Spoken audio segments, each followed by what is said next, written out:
उत्तर मध्य मुंबई लोकसभा मतदारसंघातून मुंबई काँग्रेसच्या अध्यक्षा वर्षा गायकवाड यांना उमेदवारी जाहीर झाली आहे। दक्षिण मध्य मुंबईसाठी वर्षा गायकवाड इच्छुक होत्या।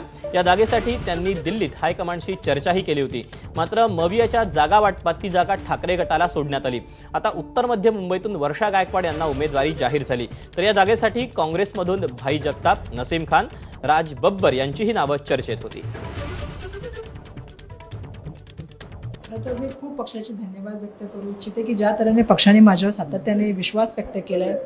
मग जसं आपल्याला माहिती आहे की मी संघटनात्मक पद देण्याच्या बाबतीमध्ये असेल, तरुण वयामध्ये आमदार करण्याच्या बाबतीमध्ये असेल, मंत्रिपद असेल किंवा आता मुंबई काँग्रेसचं अध्यक्षपद मला दिलेलं आहे। आणि अजून एक जबाबदारी म्हणून उत्तर मध्य मुंबईची जी आहे ती आज घोषित करण्यात आली। दक्षिण मध्य मुंबईमध्ये मतदारसंघ असल्यामुळे मी बिलकुल त्या ठिकाणी जे आहे ते उमेदवारी मागितली होती आणि पक्षाने जो निर्णय घेतला की हा मतदारसंघ महाविकास आघाडीमध्ये जो आहे तो उद्धव बाळासाहेब ठाकरे चे उमेदवार अनिल देसाईने देण्यासंदर्भातला निर्णय झाला।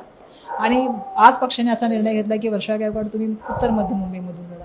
मला या लढाईमध्ये एक संधी मिळालेली आहे आणि एक योद्धा म्हणून या लढण्यासाठी मी तयार आहे। दरम्यान उत्तर मध्य मुंबईतून निवडणूक लढा आणि जिंकून दाखवा असं आव्हान आशिष शेलार यांनी उद्धव ठाकरे